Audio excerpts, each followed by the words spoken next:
back. In civics, we have started with chapter number 2, and in last lecture, we saw the functions of parliament. Right? Now, let us see Speaker of Lok Sabha. In the very first meeting after the elections of Lok Sabha, the members of Lok Sabha elect a speaker and deputy speaker. Okay. लोक सभा के election के बाद जब सारे members elect किए जाते हैं एंड जब मीटिंग कंडक्ट किया जाता है, in the very first meeting among the members of the Lok Sabha, a speaker and a deputy speaker is appointed, is elected. Okay. Lok Sabha functions under the guidance and control of the speaker, and जो लोक सभा जो ये house है, it functions under the guidance and supervision of speaker. Means जो speaker रहता है वो लोक सभा का head रहता है. Okay. Lok Sabha represents the citizens and the speaker represents the Lok Sabha. Lok Sabha जो house है, it represents the citizens यानी people of the country, and जो speaker है, it represents the house Lok Sabha.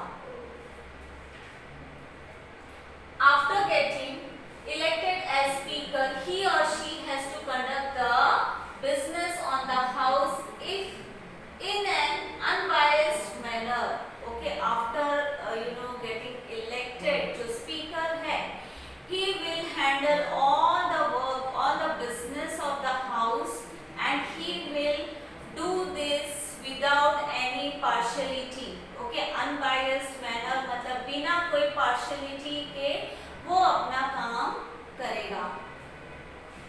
Lok Sabha members have some rights and privileges as the representatives of the people. जो members select होते हैं लोक सभा में, उनके पास कुछ rights होते हैं, कुछ हक होते हैं, कुछ privileges होते हैं यानी advantage होते हैं उनके. Okay, and these are taken care by the speaker, and these responsibilities जो rights है या privilege है, these are taken care by the speaker. After from this, the speaker has to maintain the decorum and dignity of the house as well as interpret the rules of daily functioning of the house and work accordingly. Okay, it is the responsibility of the speaker to maintain the decorum. Decorum means decency. Okay, मतलब उनके house में decency रहे, लोग अच्छे से behave करें, dignity maintain रखे, यानी जो भी members हैं उनके हाउस के वो अच्छा behavior हो, उनका dignity maintain करें हाउस के, और अपना जो काम है वो ईमानदारी से और अच्छे से fulfill करें. The chairman of Rajya Sabha. Okay, the chairman exercises a control over the functioning of Rajya Sabha. यानी जो लोक सभा है उसके जो head वो कौन थे? Speaker थे. Okay, he looks after all the work in the house in Lok Sabha. Same way जो राज्य सभा है उसका head कौन है? Chairman है. He looks after the functioning of the Rajya Sabha. The vice president is the ex officio chairman of Rajya Sabha. यानी जो इंडिया के वाइस प्रेसिडेंट होते हैं वो क्या बनते हैं? राज्य सभा के चेयरमैन बनते हैं. Okay. The functions of Rajya Sabha chairman also include maintaining the discipline in the house, facilitating discussions, giving members a chance to speak, etc. Okay, मतलब जो चेयरमैन है राज्य सभा के, उनका क्या फंक्शन है? To look after the house, to look after the members of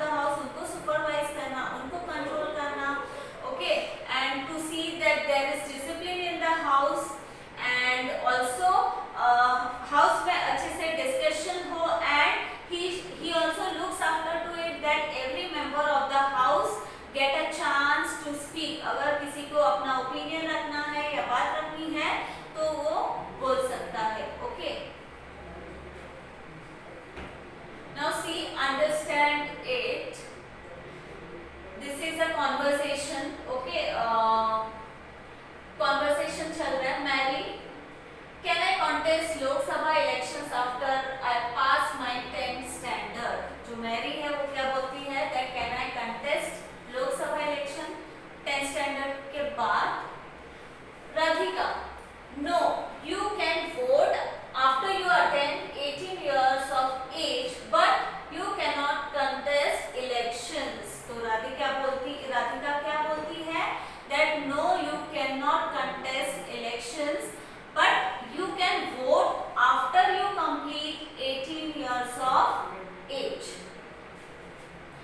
Ranveer, don't you know that for contesting Lok Sabha elections one needs to complete 25 years of age? मतलब वो क्या बोल रहे हैं that हम जो है वो वोटिंग कर सकते हैं 18 years के बाद, एंड मेंबर बनने के लिए, इलेक्शन कंटेस्ट करने के लिए, लोकसभा के लिए कितना years कंप्लीट करना चाहिए? 25 years of age कंप्लीट करना चाहिए.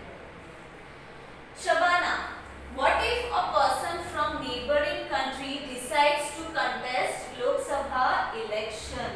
What Shabana asks that what if the neighboring country, यानी हमारे कंट्री के बाहर के सिटीजन अगर कॉन्टेस्ट करना चाहते हैं हमारे कंट्री के लोकसभा इलेक्शन में, क्या वो कर सकते हैं? मुस्कान, how is it possible? Is that person an Indian citizen? मुस्कान बोलती है how is it possible, हमारे नेबरिंग कंट्री से हमारे कंट्री में कैसे वो इलेक्शन कंटेस्ट कर सकता है? क्या वो इंडियन सिटीजन है? इट मींस लोकसभा में इलेक्शन कंटेस्ट करने के लिए 25 इयर्स ऑफ एज कंप्लीट होना चाहिए और वो सिटीजन ऑफ इंडिया होना चाहिए. Pranav, if I want to contest elections from Kerala, is that possible? तो प्रणव क्या पूछता है, अगर केरला से मुझे इलेक्शन कंटेस्ट करना है तो क्या मैं कर सकता हूँ?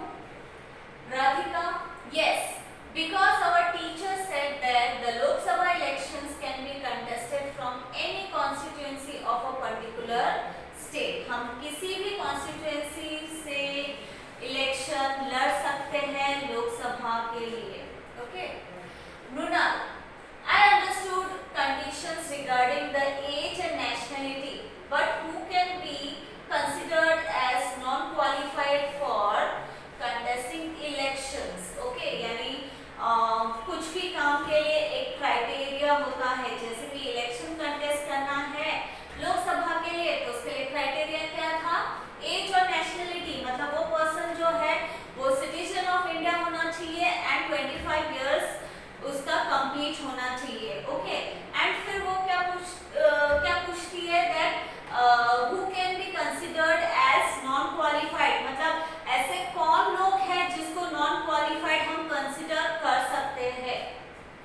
Mary, like the criteria of qualification, there are conditions for disqualifications as well. Let us understand it with the help of our teachers. जैसे क्वालिफिकेशन का जो क्राइटेरिया रहता है, जैसे एज हो गया, नेशनलिटी हो गया, वैसे ही डिस्क्वालिफिकेशन का भी क्राइटेरिया रहता है, जैसे कि अगर वो पर्सन जो कंटेस्ट कर रहा है अगर वो माइनर एज है, मतलब अगर वो 25 एज से बिलो है, then that person can not contest, मतलब वो डिस्क्वालीफाई हो जाता है. And if a person is from other country, if वो इंडियन सिटीजन नहीं है तो वो डिस्क्वालीफाइड हो जाता है. Okay, now see again, understand it. Both houses, the Lok Sabha as well as the Rajya Sabha, have some set of rights. Okay, जो दोनों houses है पार्लियामेंट के, लोक सभा as well as राज्य सभा, दोनों का set of rights है, दोनों को कुछ rights दिए गए हैं, privileges दिए गए हैं. Okay, but there are certain rights that are enjoyed by the Lok Sabha and not available to the Rajya Sabha.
that is related with the finance, tax and all related with the money, that is money bill and ordinary bill.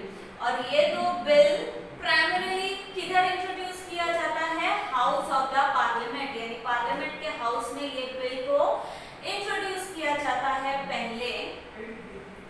In order to be converted into an act or law, the bill undergoes following process.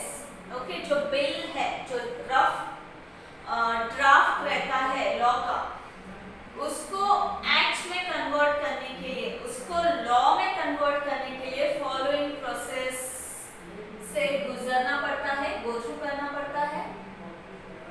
First one is first reading. Okay, first process is first reading.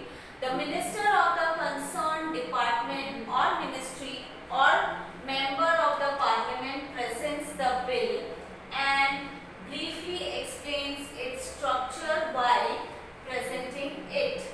This is called as first reading. यानी जो भी minister है concerned department का, okay, you know अलग अलग department के लोग जिसको लगता है कि कोई नया लॉ बनाना चाहिए, उन्होंने एक रफ ड्राफ्ट प्रिपेयर किया, बिल प्रिपेयर किया, ओके, और उन्होंने वो पार्लियामेंट के हाउस में लाके इंट्रोड्यूस किया, प्रेजेंट किया, and that person will explain each and every detail of that bill. मतलब बिल को अच्छे से एक्सप्लेन किया जाएगा पार्लियामेंट में.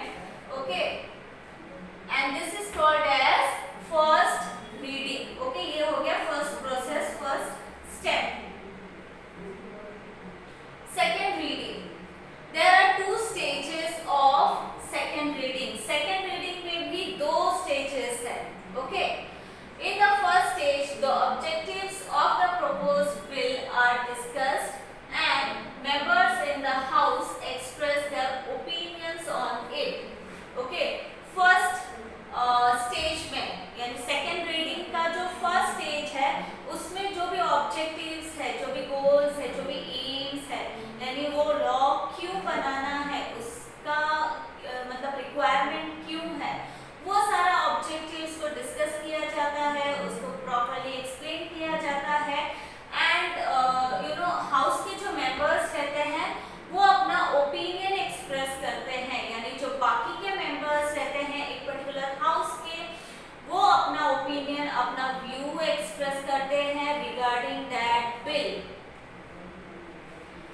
The supporters of the bill give favorable opinions while the opponents discuss the defects and faults in the bill. जो supporters रहते हैं, suppose कोई political party ने, कोई particular political party ने you know वो bill present किया, तो वो political party के जो supporters रहते हैं वो accept करेंगे, वो bill को you know बोलेंगे कि हाँ ये पास होना चाहिए. लेकिन जो ओपोनेंट्स है, ओके, जो दूसरे पॉलिटिकल पार्टी के सपोर्टर्स होते हैं, ओके, वो उसमें खामियां निकालेंगे, डिफेक्ट्स निकालेंगे, फॉल्ट्स निकालेंगे, ओके, और वो ये कोशिश करेंगे कि उस बिल को पास ना किया जाए. After the discussion within the house as per the requirement, the bill is sent to a committee of the house. Okay, उस बिल के बारे में हाउस में डिस्कशन होता है and as per the requirement वो बिल को committee में भेजा जाता है for further scrutiny. The committee report consisting of instructions and recommendations is sent to the house in order to make the bill flawless. फिर जो कमिटी है जो वो बिल को again you know go through करेगी और उसमें यू नो इंस्ट्रक्शंस लिखेगी. अगर कुछ चेंजेस करने हैं तो रिकमेंडेशंस देगी एंड वापस उस बिल को हाउस में भेजा जाएगा. Okay, now the second phase of the second reading begins. इसके बाद second phase, second stage start होता है. In this phase the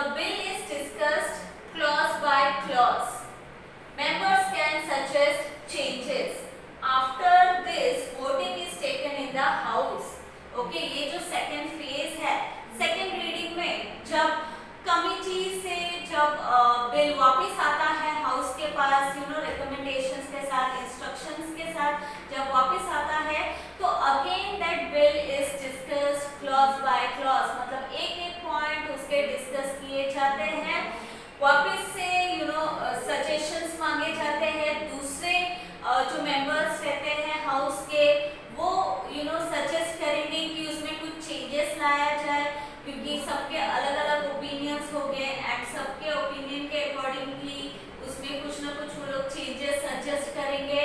end after that voting is taken in the house. फिर वोटिंग लिया जाता है, जो मेंबर्स हैं हाउस के, वोटिंग लिया जाता है कि कितने कितने लोग उस बिल को एक्सेप्ट करते हैं और चाहते हैं कि वो बिल को पास किया जाए, तो इसके लिए वोटिंग लिया जाता है। And the third reading, the bill is discussed briefly again during the third reading. Again third reading में वापस से उस बिल को डिस्कस किया जाता है। अगर वापस से उसमें कुछ नेसेसरी चेंजेस किया जाता है तो वो देखा जाता है। And voting is taken for approving the bill. Again voting is taken for approving the bill को अप्रूव करने के लिए वापस से वोटिंग लिया जाता है। If the bill gets an assent by the required majority, then the bill is considered as passed in the house. Okay?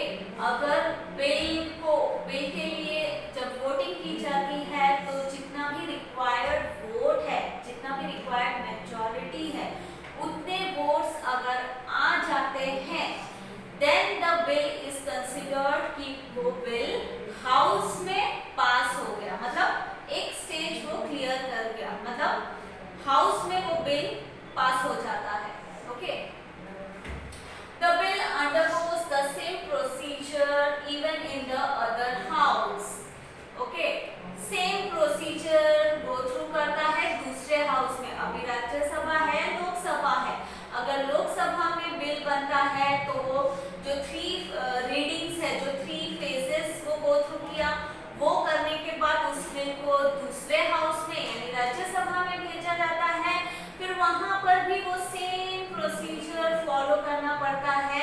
Okay, after getting an approval by both the houses, the bill is further sent for assent by the president. फिर दोनों houses में approval मिलने के बाद, यानी एक house में voting करके मेजॉरिटी में अगर कंसेंट मिलता है लोगों का, तो एक हाउस में बिल पास हो जाता है।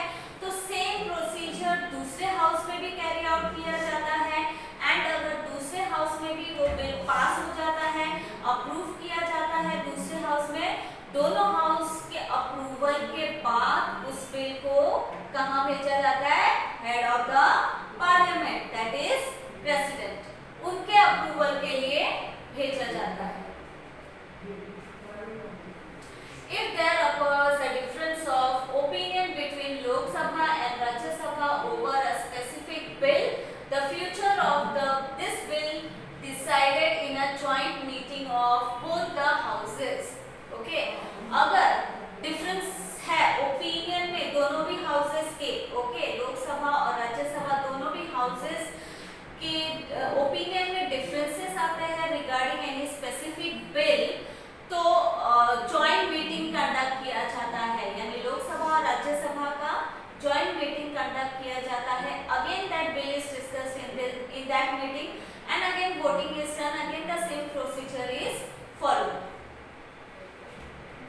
After the final assent and signature of the president, the bill is converted into the law and the law is made. Okay, दोनों भी हाउसेस के अप्रूवल के बाद जब वो प्रेसिडेंट के पास जाता है तो उनके सिग्नेचर, उनके अप्रूवल, ओके, उनके असेंट, उनके अप्रूवल और उनके सिग्नेचर के बाद ही वो बिल जो है वो लॉ में कन्वर्ट होता है and law is made. Okay, finally the law is made. Know this too, every year in the month of February, the finance minister presents the national budget to the Lok Sabha. जो भी money related, tax related, finance related जो bill है या जो budget है, okay, national budget, वो लोकसभा में present किया जाता है by the finance minister in the month of February every year. The state legislatures also follow the same procedure of law making as in the parliament. The bill passed by the state legislature can become a law only after it receives the assent of the governor. Okay, हमने जो अभी देखा वो parliament का यानी जो central legislature है वो रूल्स वो लॉज उसका स्ट्रक्चर हमें देगा. ओके, कैसे प्रोसीजर कैरी आउट किया जाता है वैसा ही जो स्ट्रक्चर है वो स्टेट लेजिस्लेचर का है. ओके, स्टेट लेजिस्लेचर में भी सेम प्रोसीजर फॉलो किया जाता है लॉ मेकिंग का.